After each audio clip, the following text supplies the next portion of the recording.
Alright, this section is over 3.1, which is adding and subtracting like fractions. So the definition of a like fraction are two fractions with the same denominator. So let me just give you a little picture here, that 2/3 and 1/3 are like fractions because they both have that bottom number denominator that are exactly the same.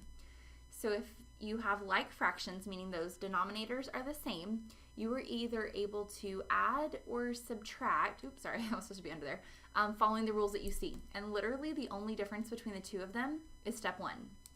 So you're either going to add if it's an addition problem or subtract if it's a subtraction problem, but you're going to write the answer that you get as a new numerator.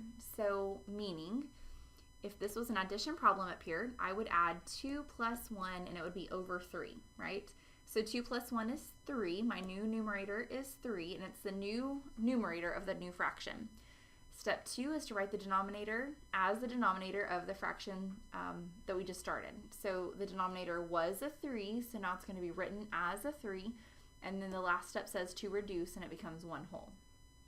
So let's pause the video if you need to write down the rules, but I'm going to move on and show you some examples. Alright, so if we are adding, we are going to add 2/7 plus 4/7. You check to make sure that they are both like fractions, and you see that the denominator is 7, so we're going to bring it over. It is an addition problem, so we are going to add the numerators. So I have 2 plus 4, which becomes 6. Bring down your denominator, and 6/7 is my final answer.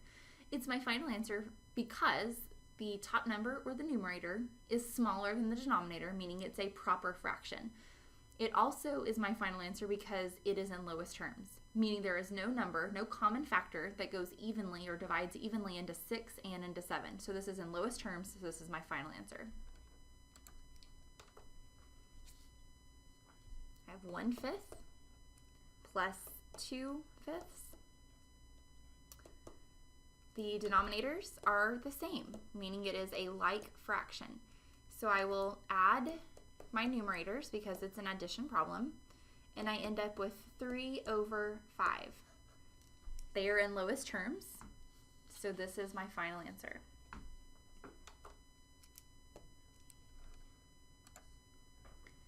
I have 1/12 plus 7/12 plus 1/12. The denominators are the same, and so it comes over to be my new denominator of my new answer here. This is an addition problem, and I am just going to add all of my numerators. So I have 1 plus 7 plus 1. Well, 7 plus 1 is 8, and 8 plus 1 gives me 9. 9/12.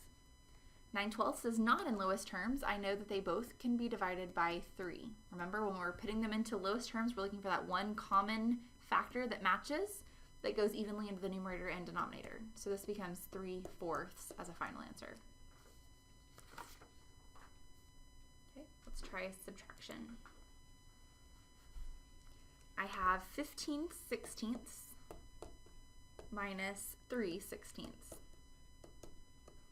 The denominators match. I bring it straight over. This is a subtraction problem, so I am going to subtract my numerators. 15 minus 3 gives me 12/16. This is definitely not in lowest terms. There are plenty of numbers that can go into 12 and 16.